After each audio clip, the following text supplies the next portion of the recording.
Yeah, hello to the next webinar of the Viral Skills project. Today's topic is an introduction to virtual reality.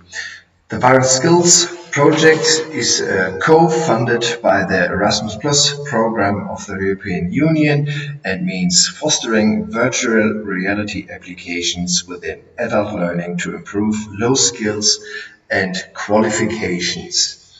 The Viral Skills partnership consists of a few partners from different countries, which are the Auxilium Society from Graz, the University of Graz, the Center Somorrostro from the wonderful Basque country, CADET, Center for the Advancement of Research and Development in Education and Technology from Cyprus, the MEATH Partnership from Ireland, Co&So Gruppo Cooperativo from Florence, and the Fachhochschule des Mittelstands, the University of Applied Sciences, FHM, in Bielefeld. Yeah, as said, today's topic is the introduction to virtual reality, and I just want to briefly show the agenda for today's seminar.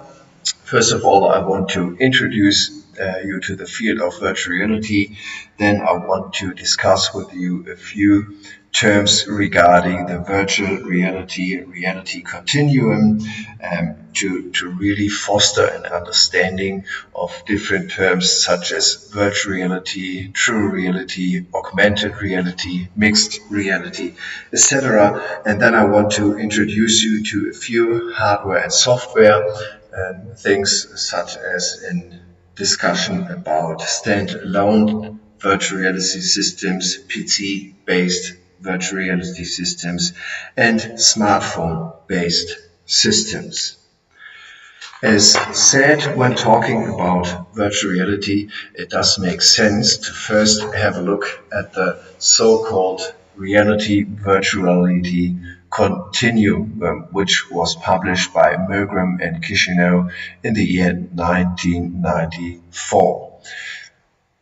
Well, within this virtual reality continuum, we can see a scale that shows the transition between the real and the virtual world. So on the very left side, we have the real environment, and on the very right side, we have the virtual environment. And in that sense, reality spectrum is ranging between pure reality without any computer intervention and pure virtual reality, which means a computer-generated environment. Mixed reality, MR, is an environment that incorporates aspects of both ends of the spectrum, such as overlaying virtual objects on top of a user's field of view of real space. Well, so first of all, what is augmented reality? Augmented reality, a real-world environment enhanced with computer-generated information such as sound, video, or graphic, and a few or two popular examples of wearable augmented reality devices are the Microsoft HoloLens and the Google Glass. These wearable augmented reality devices capture and processes the user's physical environment and augments it with extra virtual objects. That means additional information, objects, or abstract elements can be or are blended into the user's field of vision, while the user is still able to notice, observe, and participate with the actual real environment, which is sort of lying in the back of these implemented new objects or text elements. So text, objects, and elements are experienced as coexistence to the real surroundings, but can be interacted with by users' sensor functionalities in real time. So on the next page, we have a few examples where augmented reality is actually used.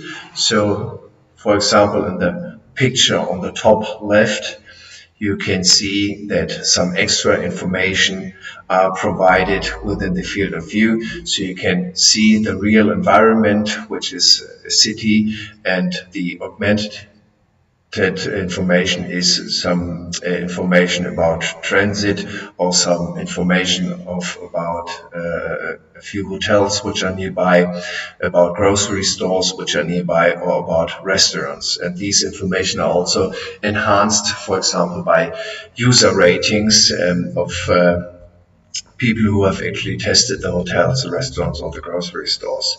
Another example is in the top middle. So what we can see here is the Brandenburger Tor in Berlin, and the extra information or the extra object which are implemented in the field of vision is obviously the Berlin Wall, which is luckily not existing anymore. But with this technology, you can actually get a sense of how it was looking some 40 years, 30 years ago. Another example is on the bottom left. Here we have a warehouse, and the augmented information is implemented into the screen and gives you a sense of, for example, how many items of a product are still remaining within the warehouse. So these are a few examples of augmented reality where the extra information is actually shown into the field of view, but you still have a sense of the real environment. The next term I want to introduce you to is now virtual reality, and in fact there are a few or quite a variety of definitions around for the phenomenon of virtual reality, and there are reasons for these many different definitions. These mainly lie in the different understanding and the different environments, the different user settings, the various areas of application, and the focus or foci or different aspects of ergonomics. For example, from 2009, Brill describes virtual reality as simulated reality where interactive elements provide a fully immersive environment. Yeah? But for a true immersive impact, there are actually a few elements very important: the virtual world itself, the sensory feedback and interactions between the elements of the virtual world, and obviously the user. Well, contrary to the true perception of reality, virtual reality allows the user to choose and change between different positions within, obviously, the virtual world and points of view on elements of the virtual world. And by doing so, events, occurrences of the story within the virtual world would be actively be influenced and created. Well, we've spoken about, or I've spoken about some factors which are very important for a true immersive impact. And Woodford 2019, for example, summarizes that virtual reality needs to be believable. That means the user really needs to feel like being in a virtual world to keep believing that or the illusion of virtuality will disappear. Secondly, Woodford summarizes that virtual reality has to be interactive. While moving around, the virtual reality world needs to move simultaneously. The third point that Woodford points out is that virtual reality needs to be explorable. A virtual reality world needs to be big and detailed enough for the user to explore. Although, as Woodford 2013 further pinpoints, the painting can be realistic as well. It only illustrates one scene from the one perspective. A book can also transport the reader into a virtual world, but the user is essentially only able to explore this world in a linear way. The fourth point that Woodford points out, that virtual reality really needs to be immersive, and the final point is that virtual reality needs to be computer generated.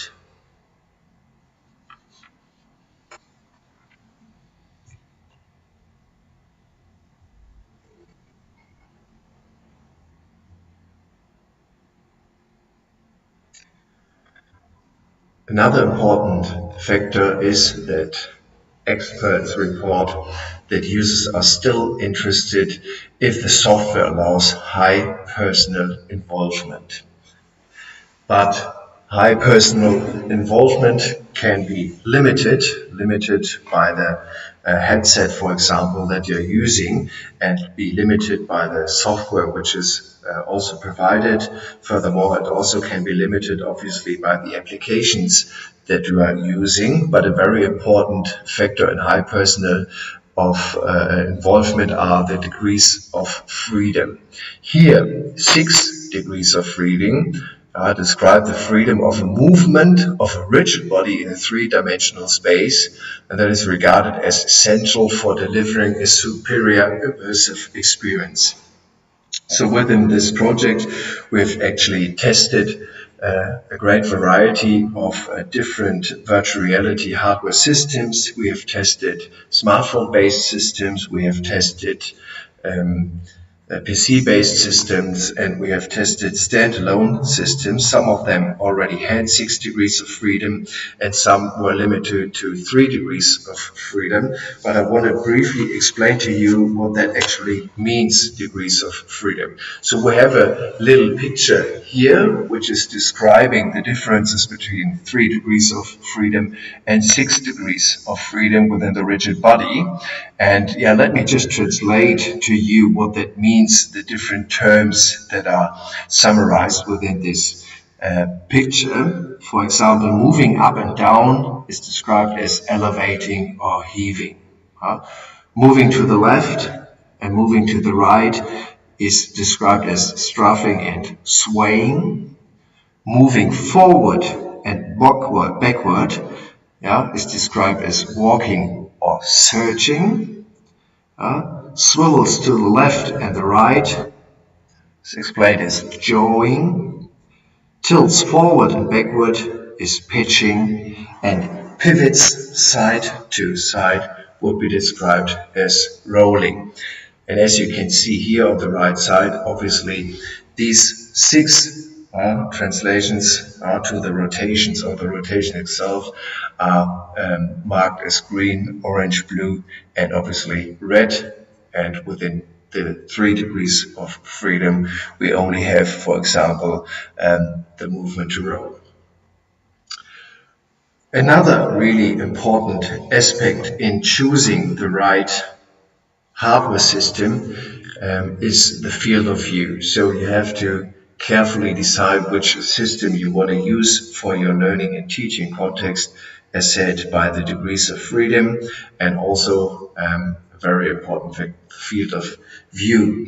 In general, the field of view is described as the extent of observable world that is seen at any given moment.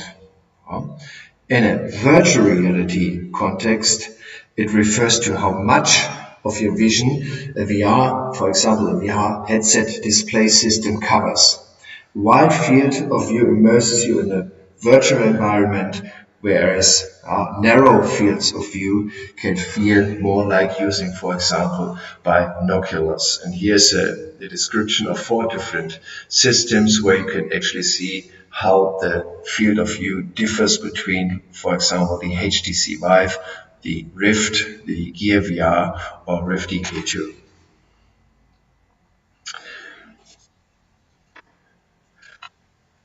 Okay, and obviously virtual reality is continuously developing into different field of areas where actually virtual reality can be used. Nepal and Tang see that today virtual reality technology is applied to advanced fields of medicine, engineering, education, design, training, and entertainment. There are few entertainment scenario pictures on the very next slide, but here on those 2 graphics you can actually see a summary where actually virtual reality systems are already used. So you can see here education and culture, healthcare, for example, arts and storytelling, commerce and advertising, obviously within the gaming sector, or within other sectors such as architecture, real estate, or construction. And here are a few pictures where virtual reality is actually used in an entertainment context. For example, on the left side, this machine that you can see here is actually moving while the person who is using is moving. And you can see on the picture that a virtual reality headset is put on. And actually the idea behind the left picture here is you actually have to fly through a couple of rings within a mountain area by actually using the machine that I'm lying on. And that actually helps to really strengthen your core muscles. So this is a virtual reality example which is used within the healthcare sector. And it actually was quite entertaining. And in the middle on the top, you can see using virtual reality within a true gaming example. So here it is table football that is played, and actually you can't, or you're playing with the sticks that you have in your hand, but what you can see is also displayed within the virtual reality headset.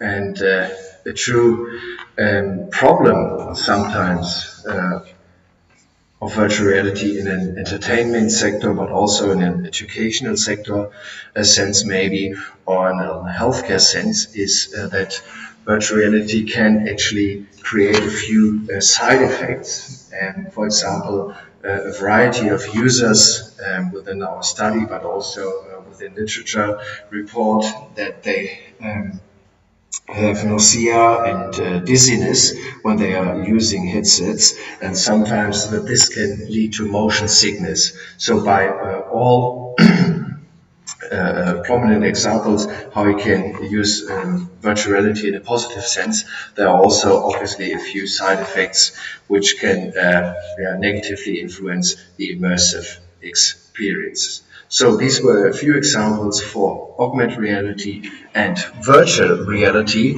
and now I just want to quickly introduce you into the analysis which has been done within the virtual reality virus skills project. And what we have done is we have tested smartphone-based hardware and software, we have tested PC-based hardware and software, and we have tested standalone systems.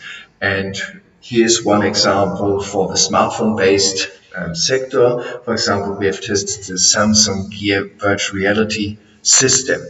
And we had a few criteria which we have used to really be able to evaluate which, or give you an indication how to evaluate yourself, which system is the most useful for your terms. And these criteria are the supporting medium, the average purchase cost, the software which is needed to run the system, and the different hardware requirements, the technical specifications, the functionality, the simplicity, handling, and usability, and also the accessibility. For example, here with the Samsung Gear, obviously we have the URL, so where you can actually find information about the device. The supporting medium here is the smartphone Samsung Android with Bluetooth, and the average purchase cost when buying online are 127 or round about 128 euros. The software, which is the minimum requirement, is Android Lollipop 5 or later, 4.0 or later, and hardware requirements are compatible devices, the Galaxy S9 Plus, the Galaxy S9, the Galaxy Note 8, the Galaxy S8 Plus, and a few other Samsung Galaxy smartphones. The technical specifications actually depend on the features of the smartphone used. Well, the functionality is limited to a controller, which is delivered together with a system. And in terms of simplicity, handling, and usability, there's an accelerometer, a gyro sensor, a proximity sensor, and a 360 degrees experience. Well, in accessibility, it requires the Oculus app, which you can download with your account. As said, we have tested a few smartphone-based systems, and what we have done then is we have put all the information into a SWOT analysis, so the strengths, the weaknesses, the opportunities, and the threats regarding the smartphone-based systems. So here the information for the Samsung Gear VR. The strengths, for example, are the functional controller, which you can see here on the right, and the slightly more comfortable viewer, and it is compatible with previous generations of smartphones, and the content that you can actually assess is constantly increasing. Weaknesses of the Samsung Gear VR is that the contents could increase more quickly. There is no place to store the controller. The controller is not rechargeable, and in the past, not much has been done to improve the comfort and the using of the apps. So one for information for you, in fact, nowadays, we already have the year 2021, these smartphone-based solutions are not really used or produced or supported anymore. So actually developments are going towards the systems which are PC-based or the fully headset systems. Well, and at the end, for all smartphone-based services, such as here also the Google Trading View, which has also been tested by the same criteria, we did another SWOT analysis, which is about the general strengths, weaknesses, opportunities, and threats regarding the smartphone-based system. So we've done a SWOT analysis for each single hardware, and then we did an overall SWOT analysis for the basement. So in this case, the smartphone. And the general strength of smartphone-based solutions is that they are the cheapest VR option, that they are easy accessible, that, for example, these applications that you want to use are very intuitively and easy to set up, and that there's a high availability of smartphones. Weaknesses is that the virtual experience is always bound to the capacity and the size of the smartphone, and currently it is not available for certain brands, and when we have less complexity in controls limits the possibilities. So there are also a few opportunities and a couple of threats, but overall you can have a quick look into these SWOT analysis, and that can help you to make a decision on which hardware system you want to go for. Next to the smartphone-based systems, we have tested standalone hardware and software. One example here is the Oculus Go. And obviously, in being able to really compare the different solutions to each other, we have used the same criteria in evaluating the standalone system. So again, it's a supporting medium, the average purchase cost, the software, the hardware requirements, the technical specification and functionality, simplicity, handling and usability, and accessibility. The average purchase costs are slightly, for example, higher as the costs for the smartphone-based media.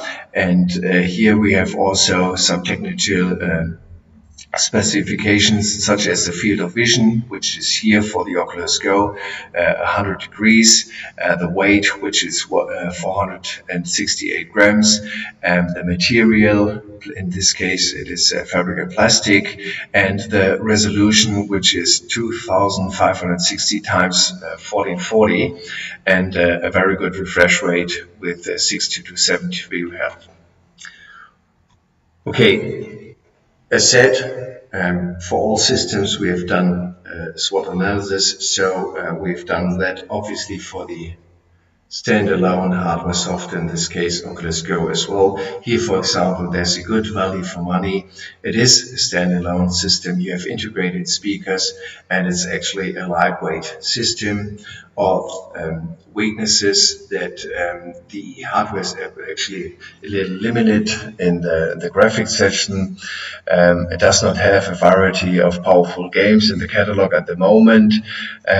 And actually we cannot make forward and backward movements and there's actually a poor internal memory, and we have 3 degrees of freedom. So these are weaknesses, for example, of the Oculus Go. Another example here for the standalone systems would be the Lenovo Mirage, where we also have done a SWOT analysis, and then again we have done an overall SWOT analysis for all standalone devices. And the detailed information you can all download on our website, which is bioskills.eu. So what we have there is a full catalog of the tested hardware and software systems. So these are only examples. The whole lot of information can be downloadable on the project's website. Finally, there's some information about PC-based hardware and software. Here, one example is the HTC Vive Pro, which has been tested by the Auxilium Society in Graz. Again, we have the URL where you can find information about the full kit. Supporting media are here PC, glasses, controllers, and base stations, and 2 sensors included. The average purchase costs are quite high, with almost 1,400 euros on the Vive website, which is about 1,700 euros for the professional starter kit, not euros, US dollars. The software which is required, or where the HTC Vive Pro is running on, is, for example, Windows. Well, 7 is not used anymore, but at the time of using it was used Windows 8, Windows 10 or later. Then we have SteamVR as a software application platform, and Vive Video and the Vive Port. So actually when you're using the HTC Vive Pro, you put on the headset and you're entering the Vive Port, which is sort of an airport where your main control panel lies within. The graphic card is an NVIDIA GeForce and an AMD Radeon processor. The memory is 4 GB RAM or better, the requirements. So actually when choosing a system like the HTC Vive Pro, you actually sometimes have to invest into your actually PC, so that you can really have a fully immersive experience. Okay, and again for the PC-based hardware and software, we have done a SWOT analysis, and the PC-based hardware and software had by far the best performance. A very high immersion rate is possible. It has actually the best motion tracking, allows the widest range of application, and they are slightly lighter than standalone devices. So there's actually quite a value for the higher funds that you actually have to invest beforehand. So that is obviously a weakness, that they are comparatively expensive. Also a weakness may be that they require a space to move around to make use of the motion tracking, and that it is actually quite complicated to set up. So when choosing a PC-based software, make sure that you really have somebody who has some extra technical skills in helping you set up the whole system. Well, that's basically it for today. So that was a brief introduction into the field of virtual reality. And if you have further questions, I'm more than happy to answer these questions. And you can also send emails with your questions to the project website or to the email address at our university. For the moment, thank you very much, and well, bye-bye.